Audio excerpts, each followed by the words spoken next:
eliminate the grounds for rising the problems. And to do this, we are through our life first listening and studying, and then reflecting and understanding, trying to understand, and then practicing.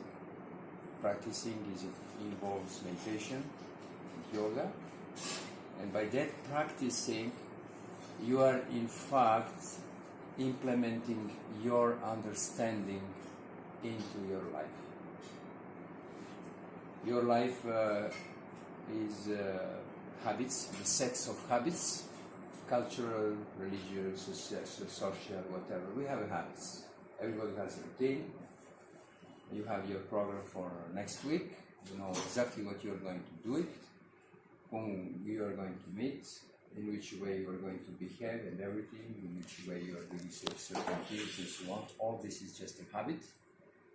And in most of the cases, your understanding about you, the world and the universe is much higher comparing to what you are living. And to implement your understanding of all these things to the level of you are living, you feel you are going to run into a lot of conflicts. So you rather keep your understanding as a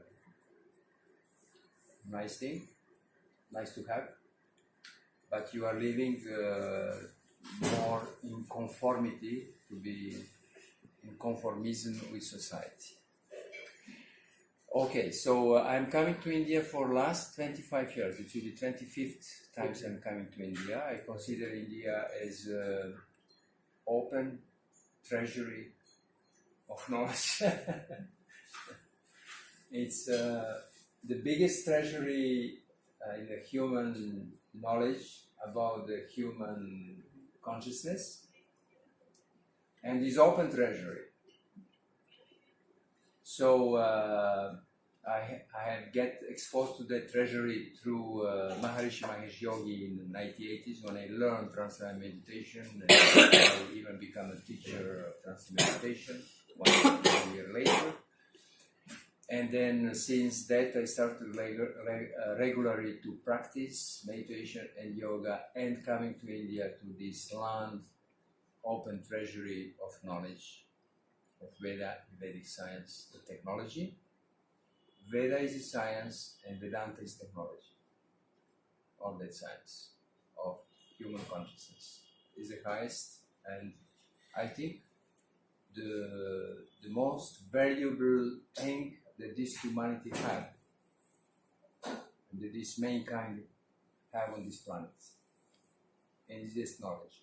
All other culture has been inspired and taking out and pumping out of the traditional knowledge of your country and using in different ways in different times. So I'm kind of regularly going to that place at 4,500 meters. It's a flat at the bottom feet of Shivling, the mountain, which is the peak is on 6,736 meters. Sanju boy, Sandeep Kumar was a few times with me over there. And this is a place where I sit there and meditate, doing yoga, taking deep into the cold river, Akashganga river. And there you have to be 100% with yourself and with the nature. There's nothing else. For 24 hours. I staying there for 7 to 10 days and then coming down. During the time I read some books and doing my meditation, doing some puja, going in the mountains, walking and meeting some babas in the caves and devoting all this time to myself, which is the same self as the nature. And the experience, it's where you can have a very curious type of experiences as I had usually there, because I feel these mountains and everything there is life, and I'm part of it, and this talk to me, and like just one field, one consciousness, you see 360 degrees, you can see everything. You have the sky, the beautiful mountains with the snow and ice, nice scenery and fantastic place, peaceful, quiet, with wind, or mostly in June is sunny. It's very beautiful. And this is the place I like the most for me. First, when I travel to here, so everything, my habits, everything stays in France.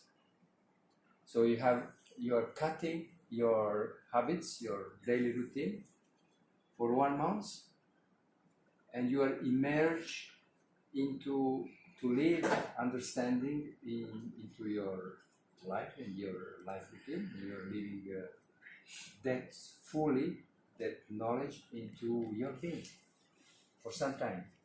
And this is very important to, as a part of the practice, to establish a routine. We have everybody has daily routine and weekly routine and monthly routine and yearly routine. So coming to India every year for 1 month is my yearly routine. And my daily routine in France is meditation every day and yoga. So this is how during all these years I have grown in my knowledge and understanding about myself, about the world and the universe, and through the practice implementing this into my life, which brings me the joy and brings me success. And this is what Maharishi when brought this science, this knowledge and technology to the West in the 1960s. Maharishi was saying, and this was attracted me as a scientist, is that the first, this is the science. Everybody has a consciousness, everybody uses consciousness, but nobody knows what is the consciousness, because consciousness is never a subject of any system of education in the world. Pardon? The consciousness is not a subject of any system of education in the world. And this is what is lacking to the human beings on this planet. And unless we understand that and we start to implement that, we are going still to continue to kill each other and doing all these things that everybody knows. So unless we educate ourselves about ourselves, we're never going to have a step forward as a human beings. Will be over, will be finished with us. So what I retained from that time when Maharishi is saying is you should not sacrifice anything. You should live 100% spirituality and 100% materiality.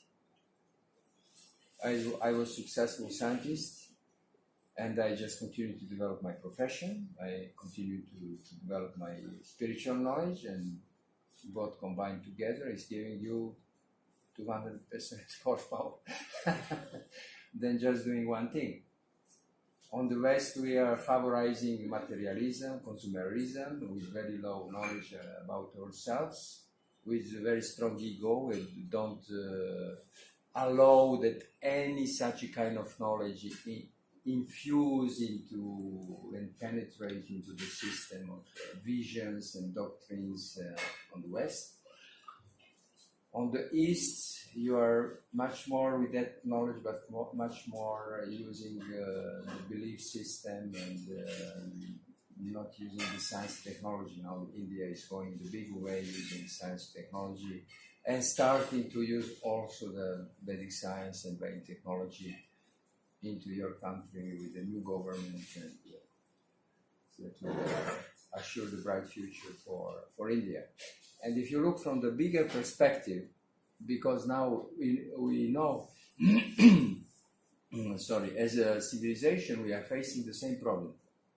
And historically, because human beings are striving with the problems, and we are all the time doing and trying to solve our problems and prevent them. Historically, we have initially developed the system to solve the problem is theism, belief system. To any civilization, to any culture that has been on this planet, The first thing is orienting everybody, all members of society, to theism. That means there is God. For all your problems, you have just make prayers, and your problems will be solved.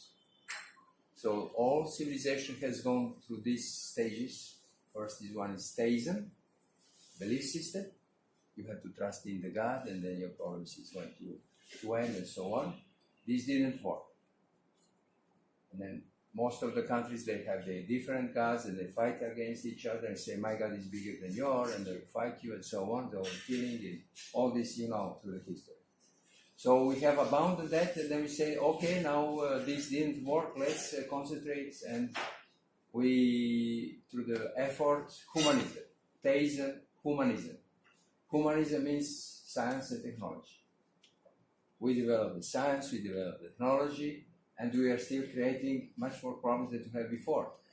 We just developed much powerful instruments to create the problem and to kill each other, and we have the same problem. The same problems, even on a much bigger scale. We are using science and technology not only to construct, but also to destroy and to control. This is ego. Ego wants to divide and want to control. Whatever you want to believe is your belief system. Ego is sitting there and controlling. This is the whole function of ego, controlling and power. Power, control. This is ego, tap, and in that way, if using so much knowledge, so much technology to get more power and to have more capability to control. So this is where we are today. The next movement of this, we have a theism, we have a humanism, and the third thing will be self-ism. Naturally, get knowledge about yourself, and you will solve all your problems. Because you are problems, and all these problems combined of each of us collectively, individually, collectively, we have problems on the level of each country. We have problems between the countries because they are separated. We created ideas that there is a borders, but there is no borders. There is just ideas, and we believe everybody there physically exists. We teach the kids in the school, there is a borders between India and Pakistan, America, Mexico, and France, etc. But they are not. So we create ideas. We function on the basis of ideas. And we can control the people through ideas. This is what we have done through all history of mankind. We control the people. We put idea. Idea is, what is idea? We put the masses. We control the millions and billions of people through ideas. Because of the lack of knowledge. So the next moment will be self-ism. In order to preserve myself, to be healthy, to be wealthy, I have to know who am I, and why am I here, and where I will go. So basically, when I'm going to Tapovan, so this is all, the whole world is I find that the whole world in my mind. In that level of consciousness, I didn't find my body. It's just a mass of consciousness, universal consciousness that is seeing everything within itself, and how everything is worked, and how everything is related. And it is important through that exercise, what I realized, which is really very important, at least for me, and it works in that way, is when you witness something,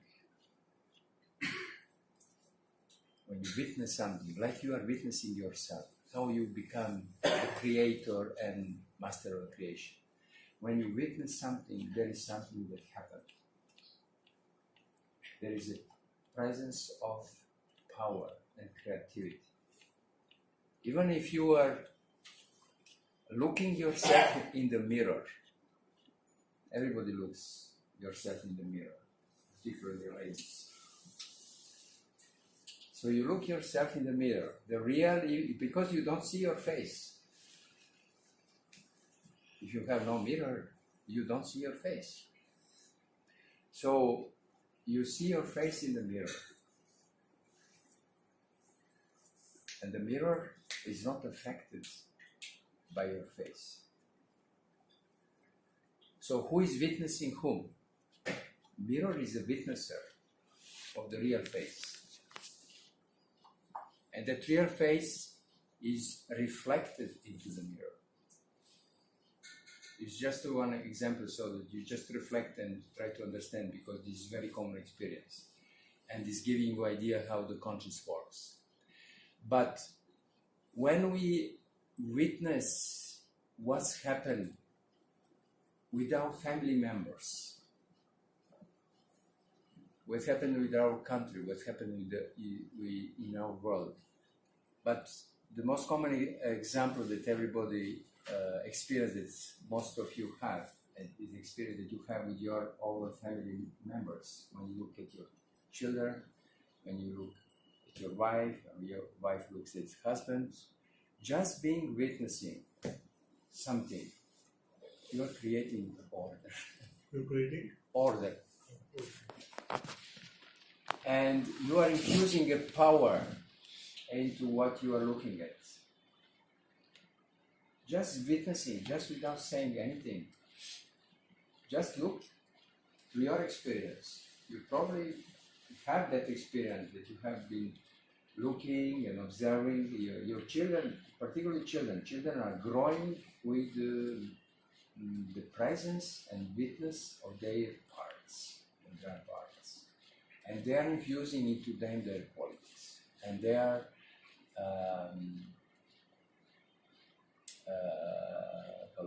activating. They're activating their potential and to grow, just by witnessing. This is how the consciousness works. When you witness yourself, what's happened in your life, so that witness consciousness, that sakshi, which is potential of Brahma consciousness. You are the ocean, is a witness consciousness, and you are witnessing the wave as a jiva, and you realize this is the same water. I can express the potential of the ocean into the jiva, into the wave. And with that interplay, you realize so many things. And this is how it works, and you can implement this in your life. And completely without any activity, in fact. Because in Brahma, there is no activity, is infinity, there is no activity. There is activity, or infinite activity, infinite silence. So all this you start to manifest through meditation, through yoga. You develop all these faculties on the level of your consciousness, increasing your awareness, and then spontaneously you function that way. And then can we have a meditation session right now? And then because you function that way, then you get connected with everything in different way. This is what is most beautiful. Then you really start to enjoy, because you get connected with everything in different way, in holistic way, not in individual way. You get connected on holistic way, like ocean is connected with all waves, and all waves are just playing on the surface of the ocean. Can we have a meditation session right now? Sorry? Can we have a meditation? Yeah, we can do now meditation. It's good. I start with meditation, but he wanted anxiously to start immediately talk. We didn't talk, but now it will be a great pleasure to meditate for maybe 10-15 minutes all together. So I kindly sorry.